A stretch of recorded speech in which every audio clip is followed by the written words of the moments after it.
Hey everyone, welcome back to my channel. My name's Tamika. This is Library of Tomes, where I talk to you about all the bookish things going on in my life. Hi, how are you? Welcome back if you're new here. I'm gonna try to speed through my wrap up. I read 17 books in September. We are going to be starting mid-month wrap-ups, probably not this month in October, but we will probably be starting them in November. It just depends on how October goes because we have a lot going on in October, so buckle up. We're going to try to speed through this wrap-up as much as possible, so let's go ahead and just get into it like we normally do. This month I read a majority audiobooks. I did read one physical book and then a couple ebooks. I am going to go over them in the genre order that I read them, and are we shocked that it's all romances again this month? I want to go ahead and start with a video that I put out this month, and that was Reading Gabby Reed's favorite romances, and for this video I actually read 3 romances.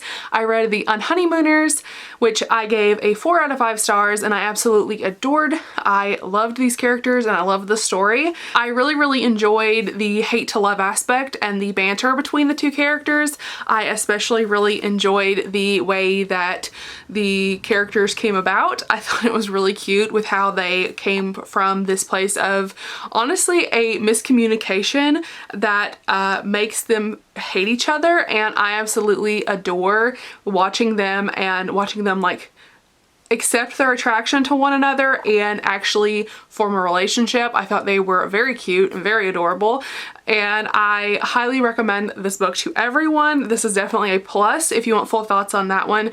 I will link the video in the cards for you.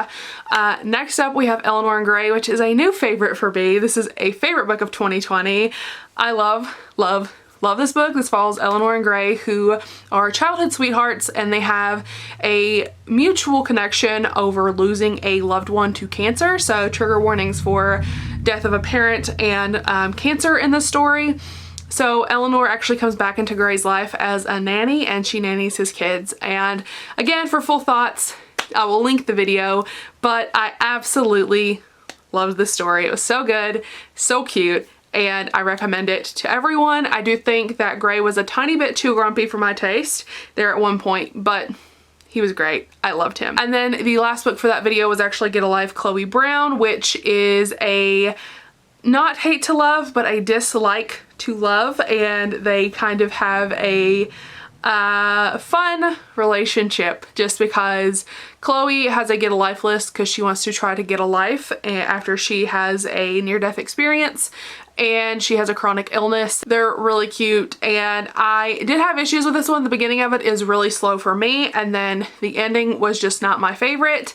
I did go through my entire thoughts in that vlog, so if you want my thoughts on any of those 3 books, The Unhoneymooners, Get a Life, Chloe Brown, and Eleanor and Gray, I will link that in the cards so you can check it out. But like I said, I did enjoy the majority of what I read for that vlog, so I do recommend you watch it if you haven't already. Alright, now I'm going to go in order of how I read them, and the first one I want to talk about is Well Met by Jen DeLuca. This one is one that I absolutely adore. This is another hate to love romance. I was reading quite a few of those this month. This one follows Emily and Simon. This is another hate to love set at a Renaissance fair. This one was really popular last year when a lot of people were talking about it when it came out. It came out early through Book of the Month. And are we surprised I didn't pick it up because I thought I wasn't gonna like it because it reminded me too much of historical, gave me too many historical romance feelings, so I wasn't interested. I got the hold through my library and I was like, you know what, I'm gonna try it. So I did, and I ended up really liking it. I gave it a 4 stars. I think it was more like a 4.5 star. I could not find something I didn't like about this book other than the fact that the cast of characters is pretty white. I felt like that was a little, and I didn't really notice it. Izzy did point it out to me, so I felt like there wasn't enough of a diverse cast in there, but once she noticed it, I couldn't like unsee it, so that was one thing I didn't like about it. I also really liked the whole way that the characters came together. I had no issues with their blackout moment. I had no issues with their communication throughout the story, and I really liked that Simon was like, hey listen, I don't do flings, so if we do this, we're doing this, and she was like, I want to do this. So I really liked that about that story. I really liked the characters, and I truly love the story a lot, and I want to read the rest of the books that this author puts out, and I also want to read the next book that just came out as well. So really liked this. I thought it was really good, and I cannot wait to own a copy of it because I loved it that much. Next up we have How to Date Your Dragon, which I really like this book too. I'm not going to say too much about this. This is a shifter romance, and this is actually for a reading vlog that I will have coming out hopefully in the next week. It was supposed to come out on Sunday, however I had some family issues come up so I could not put my video up on Sunday, but I really loved this story. It was really cute. The first character is an anthropologist. She is on an assignment and she is originally going to another area, but her boss actually gets in trouble, so she is sent to the Mystic Bayou and she falls for the town sheriff. Not sheriff, yes, totally a sheriff. And there are some murders that start happening, and this one is really adorable as well, just because the two characters have to solve the issue together, and they have to work together in order for her to do her job and to leave. And then there is a string of murders that happen, and the two characters have to work together to kind of figure out what's going on. These characters who are being murdered are humans that are developing shifter abilities, so I'm gonna leave you at that. I really liked this one. You might have also saw this one in my paranormal romance recommendations list. Like I said, if you want the full thoughts and my full feelings on how I felt about this one, don't forget to check out the video. I will link it in the cards when it is live, but I did do a reading vlog for this book. Next up, I read An Arc, and this is the sequel to a book that I really liked this year, and this is Secret Crush Reduction by J.C. Lee. I unfortunately was not a huge fan of this one. I felt like the story kind of drug on. I did not like it in comparison to the other one, so this one is a brother's best friend romance. And the main character is the sister of our character from the first book, and she is trying to take over not take over the company, but serve her place in the family company, and her grandma is not letting her do that because she had some party years when she was in high school and college, and she kind of ruined her reputation. So she is going to make a fashion show to better her reputation and so show that she's a professional, and she ends up having a relationship with her brother's best friend, and he is also a family friend, and also they are also working together because he is the head of the PR place to take care, and he takes care of the PR for this company that her family owns. So lots of situations going on there. The formatting on this one was so bad. I hate rating the book lower just because of that, but I literally could not focus on the story at all just because of this formatting. I think that if I were to go back and try to read it again, maybe from a fresh perspective, I might like it a little bit more, but I still just was not drawn to the characters or the story. I did read this in a reading vlog too. I mean, I didn't finish it in the reading vlog, so I wouldn't really link my thoughts for that because I didn't really have a ton, but overall I just was not satisfied with the story. I wasn't satisfied with the pacing. I didn't really fall for the characters or believe their romance, and it just felt a little too convenient for the majority of the story. So I did give this one a 3-star. I would probably lower it to a 2.5 just because I really wasn't a fan of it. Next up, we have one of my favorite books of the year, and that is The Protege by Brianna Hale. I read this for my traveling book. The Romance Booktubers do a traveling book, and this was my pick for the first round for my books. This is actually the 5th book that is being sent around the world. So we have our main character, and I'm gonna say this name wrong probably. I'm sorry. Isabeau. It's like Isabel, but Isabeau. And I've already forgot our hero's name. Is that not surprising? Is that not like typical Tamika? Okay. Anyway, he takes her from her dad when she is like 8 years old because he hears her playing the cello in the streets, and her dad is a drug addict, and he takes her in order to give her a better life and also to mold her and to become her mentor, so she becomes a better, what is it called? A better cellist. Jesus, words are escaping me today. And so this follows the story 3 years after she turns 18. She is about 21 when this happens, and at 18 she makes a move on him and she leaves and he doesn't hear from her again. So she comes back into his life and performs for, or auditions to be in his orchestra, and it's their romance, and I just loved it. I just loved it. This one is Daddy Kink. If you didn't know, Brianna just does that the best. This one is a little uncomfortable because our hero does admit to falling in love with a 17-year-old. So that one was just, that was not there for me. That was not cool. Didn't love that. But nothing, he does not act on it at all. He does not do anything differently with her. He, like, when she comes on to him, and this is a little bit of a spoiler, but not really, you find out in the first couple chapters, she comes on to him and is like kissing him and like doing whatever she's doing, and she calls him daddy whenever she does it, and he shoves her off him. Like, he gives in for a second and then he shoves her off, and she turns 18 that day. So he has developed feelings, but he pushes her away in order to not act on those things. Like, for a whole year that she's living there, he is just pushing her away completely so that they are not taking a chance on him doing anything that he would not want to do with her. And she is of legal age, and they haven't seen each other in about 3 years since that point when they actually start to be in a relationship. They do have a dom-sub relationship. It is on page. It's very on page that they discuss their dom-sub relationship. He puts her into subspace in public, and he doesn't mean to. And there was a really good scene in there that I really enjoyed where he realizes what he has done, and he's like, hey, we need to get you away, like, come on. And he takes her and he like kind of explains what happens, and he's like, I'm so sorry.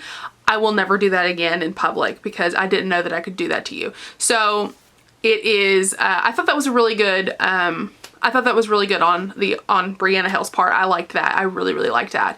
There is a lot of times where I will see BDSM in books and I just don't appreciate the way it's done. And that part I really, really liked. And I liked how on page it was, like, talking about how they wanted to be each other's doms and submissive. And I just loved it. I thought it was really cute. And this is going to be traveling around to a handful of my friends. I think 5 of them. I know Jen, I know Izzy, and I know Brie, and I think Nicole will also get this book. So I will put them all in the description if you don't know who they are, but I'm sure you do. I talk about them all the time. They will be getting their thoughts. They will be annotating my book. I'm really nervous because Izzy has already been like, are you sure you want my sass?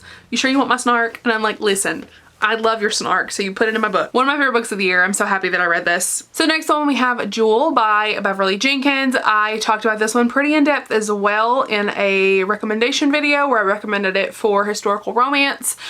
And I'm going to go over it kind of briefly, and then I'll kind of explain why I liked it so much.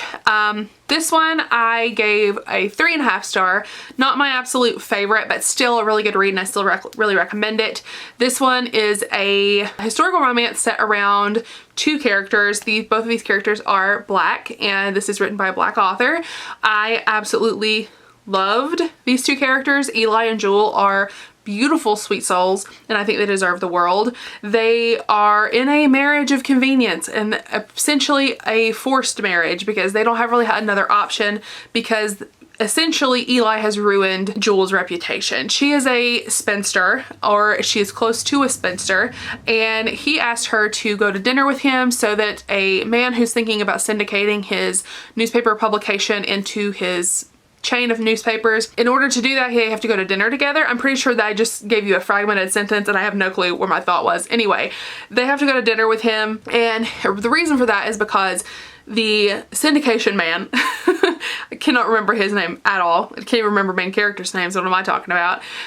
He says that bachelors are just not reliable, so he wants his wife to come to dinner with him. So Jewel agrees, even with some hesitation, a lot of hesitation and a lot of convincing on Eli's part. And the man outs them as a married couple in the diner that they're in, and they have to convince everyone that they had a secret marriage, and they've actually been married for months, and even though they have just gotten married in order to save her reputation. This one, chef's kiss. Love it. So good. I love this one. It really did a good job of everything in this book, and I learned so much about just Black history in general. And now, like I said, cannot speak to the representation, and I cannot speak to how well the history is portrayed in this just because I am new. I'm still learning everything, and I'm not really that educated yet, even though I'm working on getting there, to tell you whether or not this stuff is accurate and whether or not this stuff is actually happening. I don't have a history degree, I have a media degree, and I'm still learning on representation wise of picking up on things. But like I said, if you want more accurate descriptions on the representation, there are Goodreads reviews from Own Voices reviewers, and I do recommend checking those out.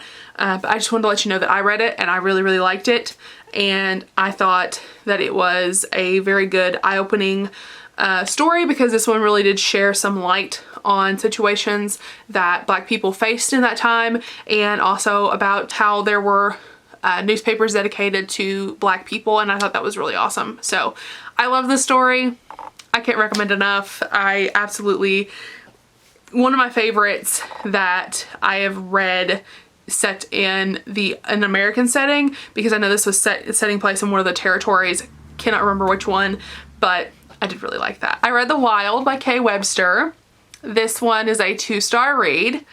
I'm not gonna tell you my entire thoughts and feelings, because we are gonna be doing the live show this Sunday at 4 p.m. CST. If that is wrong, I'll put that in the description. So I gave this 2 stars. I have some content warnings. There's content warnings for on-page rape, incest, pedophilia, graphic violence, miscarriage. I think those are the big ones. This book, I see why it got banned.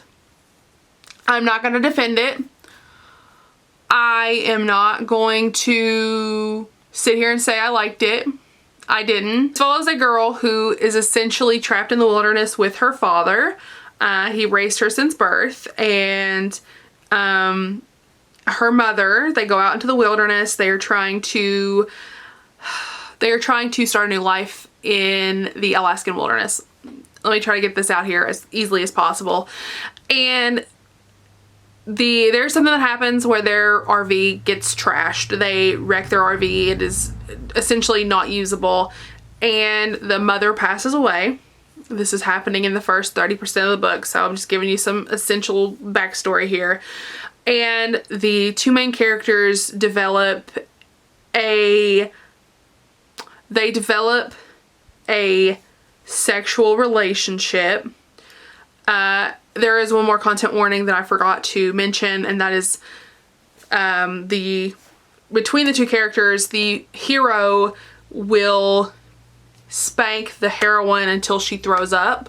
That happened once, and then he also would shove her on the ground and have sex with her one time during labor, and then one time because he was mad at her. Questionable at best. I was not a huge fan of that. I did hate read a majority of this.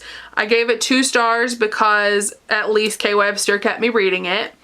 And that's really why it got 2 stars. Other than that, it would have got 1. I did not enjoy any of this. There was not one redeemable thing about the entire story. I was disturbed the entire time, and I'm really glad Jen picked it. I think I would like a book from Kay Webster. I'm not saying that I wouldn't like a book from Kay Webster. I'm saying this was not the book from Kay Webster. I think that I have easily drawn a new line in the sand of where taboo I don't go. The taboo that is forbidden to me. I don't do a lot of really, really taboo stuff. I do have limits, which is surprising because we have the Taboo Book Club. I found a new line. This was a line. I've drawn it. I have read another book with incest. You'll hear about that one in a minute. That's how I felt about The Wild. I will not tell you any more thoughts because we are going to talk in depth about that on Sunday. So there's that. I guess we'll just go ahead and talk about the next book from the Taboo Book Club, and that is Like Dragonflies by Kay Webster and Danielle James. This one follows 2 siblings who are in love. They are half siblings. They share the same dad. Now, I will not lie. This one was very confusing when it got to the revealing who was dad and who was mom and who everyone was and how they were related. I thought it was sleepy pills. Nope. Other people were confused too. So I'm just taking it as the authors were just confusing as hell when they laid all this stuff out. I was just lost. So the 2 characters, Sage and Mars, they are half siblings. They meet in a coffee shop and they immediately have chemistry. They really like each other.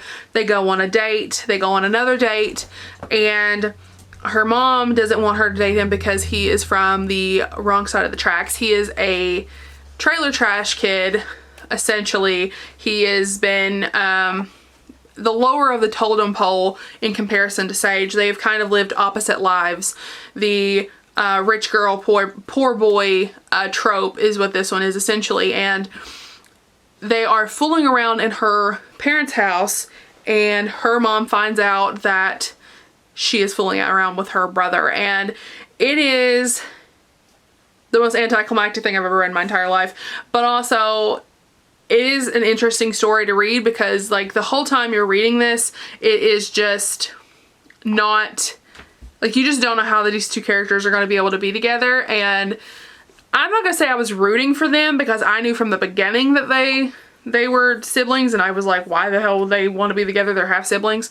But I guess when you're in that situation, you don't really know because, you know, I don't have a half sibling, but I can imagine that if I were in a relationship with someone and I found out they were my half sibling and I was that invested, I don't know what I would do. So I think that's kind of the hard part, and that's part of the thing that me and Jen will probably discuss on Sunday. This book was interesting. I did give this one 3 stars because I did like it, and I actually would recommend this one to a certain type of person. I will say I did feel like Sage read so young and so immature. I felt like both characters read immaturely. I felt like they both read if they were like 17.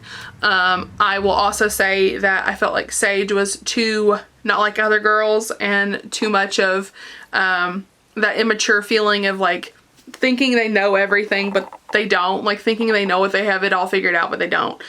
And I'll also say that I felt like the ending was again anticlimactic, kind of typical, kind of expected, and didn't love that about it either. But like I said, I would recommend this for the right person, and I did not feel like I had the heebie-jeebies from reading this. And I think with this kind of topic, I'm grateful I didn't have the heebie-jeebies. Next up, we have another one for a video that you will see next week, and that is Mating the Huntress by Talia Hibbert. Jesus, I say her name wrong every single time. This one I won't say much about. This one is about a shifter who finds a huntress, and he takes the sweater off of her because it's her sister's sweater and it's also his fated mate's sweater, and he finds the girl who's his fated mate and she tries to kill him. She essentially is planning to kill him.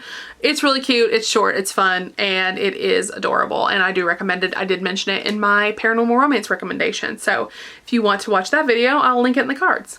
But again, I did like this one. I thought Luke was cute and funny, and I will talk more about that in my vlog, so if you want to hear more thoughts on it, don't forget to check that out. So next up, I finally read The Forbidden Man by Karina Halley, and this book took me forever. It was a very long audiobook. I think it was about 13 hours long. I really liked it though. I thought it was really cute, and I thought that the story was done really well. I was very invested in Alejo and also in Talia's story. So this one follows Talia, who is a 40-year-old who is a physical therapist or sports therapist, and she is joining a new soccer team or football team in Madrid in Spain, and I love these characters. I love the story. Alejo is adorable. He's like 24 years old, so he's really young, but he knows exactly what he wants, and I think it's absolutely adorable. I loved reading an opposites of the age gap that I love. I loved being able to read some older woman, younger guy. I just think that is absolutely fascinating, and I loved it. So I think that if you are interested in this trope, I'd so recommend this book. It is so good. I gave it like a 4.5 star. I will say that Talia was a little cringeworthy at moments. She made some very stupid decisions. I think there were 2 or 3 times where I had to physically turn the audiobook off and like just sit and stare at nothing because she had just absolutely made me have the worst case of secondhand embarrassment. Therefore, I will say I do get a lot of secondhand embarrassment. I am one of those people, so if you aren't, maybe it won't be as bad, but for me, I had a little bit of it. I was questioning things at points, and I was like, what are you doing? So next we have Reasonable Doubt, and this is by Whitney G. I've been wanting to read Whitney G for a while now, and this one is one that I've heard about, but I didn't realize it was the one I was picking up until after I started getting into this one. So this one follows a character who is on this like lawyer app, and she has made this account because her mom's a lawyer and her mom had the invitation. So she's using this app to try to get homework advice essentially, and she's still an undergrad, and she is having a relationship with a lawyer, and then she ends up going and actually working for him, and he knows it's her but she doesn't know it's him, and it is so cute. It is like a hate to love. It's a friends to enemies to lovers, just because of their situation because they were really good friends before this, and I absolutely love this story. It is so fun to watch, and the back and forth is absolutely amazing. This is told in 3 parts. I think it was originally released as a serial. I really recommend this one. It is so good. I don't even care. Like, law bores the shit out of me. This book, I was dying. I needed to know everything. I needed to know who was what was happening, who was who, what these terms meant, what are you doing in court. I needed to know it all. It was so good. Absolutely amazing. There is a really great like sub-story going on about like our hero's past. Beautiful. Loved it. 20 out of 10. So recommend this book. So next up we have Merciless, and this is by Willow Winters. This is a captive-captor situation. This follows a girl who is captured and taken for ransom. Essentially, it's kind of like a mob or mafia situation. Not necessarily a mafia romance, but like the mafia is in the story. So she's kidnapped and she is like the pawn in order to make this other guy start a war with his other family. So really fun, really interesting. This guy kind of has a love-hate relationship with her because she has saved his life in a way, and he's kind of like bitter about it. And eventually they are forced together, and she is undeniably attracted to him, and he is undeniably in love with her. So it is a very toxic, twisted, so entertaining relationship. We do not get an HEA in this story, but I was living for the transformation of our heroine in this story because killer, loved her. She was amazing. 20 out of 10. Definitely going to recommend, definitely going to continue this series. It's so good. So then we have Rafe. This is by Rebecca Weatherspoon. This is a buff male nanny. So this one follows a surgeon, and she has 2 twins. Her nanny up and leaves her kids there by themselves. So she needs Rafe, who is a male nanny, and he comes in and he's like, I'm gonna save the day. This one is really cute. Rafe actually wants to get out of the business, and he has an undeniable attraction to her, and she has an undeniable attraction to him, and they are very upfront about it in the beginning, and they're like, hey, I'm attracted to you, let's see what happens. And it's really cute. I really liked it. I listened to this on audio. The kids in this one, give or take. Like, kids are not my favorites, but like as kids go, these ones were not horrible. I was not mad about these kids. So like I said, they weren't my favorites, but like I said, it's hard to be a favorite, but I do like single parents. So that's like a whole nother topic though. You know what I mean? Hate kids, but love single parents. Makes no sense. I wanted another single parent, so I read Mac Daddy by Penelope Ward. I don't want to go on a rant about this book. I don't want to. This one follows a girl who is named Francesca, and we have our hero who is Mac. And he brings his child to her classroom, and he like enrolls her in her school because he essentially wants to get together with her. And she has a boyfriend. And he developed feelings for her while they were in college, and he had a girlfriend. So there's a lot of morally gray cheating in here. I hate it. I hate morally gray cheating. I hate cheating in general. And also her boyfriend gives her a week while he's gone to do whatever she has to do to figure out whether she wants to be with him or she wants to be with Mac. Well, the girl waits until her boyfriend comes back into town. I'm spoiling it. You know what? Here it is. I'm spoiling it. This book pissed me off, and here's exactly why. This girl waited. She had this whole week, and she waited until her boyfriend came back, and the night that her boyfriend came back, she had sex with Mac for the first time and cheated on her boyfriend. The deal was whatever happened in the week he was gone, while he was gone, not in that week. It was when he was gone, and I just can't get behind it. I don't care how cute the kid was. I don't care about the story. We got to that point. I think I had like 3.5 hours left of the audiobook, and I was like, no, absolutely not. I read the whole thing, but like still, absolutely not. I was pissed. I do not recommend this book. I'm probably going to give this like 1 star for that fact alone. Those are all the books that I read in September. I keep wanting to say it's August, and it's not even close to August. But those are all the books that I read in September. Let me know if you have any books that you loved in September that you want to talk about. I am so excited to share all of these videos with you this month. I hope that you're ready. I hope that you're ready for a very jam-packed October, because I am. And with that being said, I will see you all in my next video. If you all want to be my friend on any other platform, all my links are in the description, as well as links to the books and links to my friends. And also, if you want to, go ahead and subscribe for weekly romance content.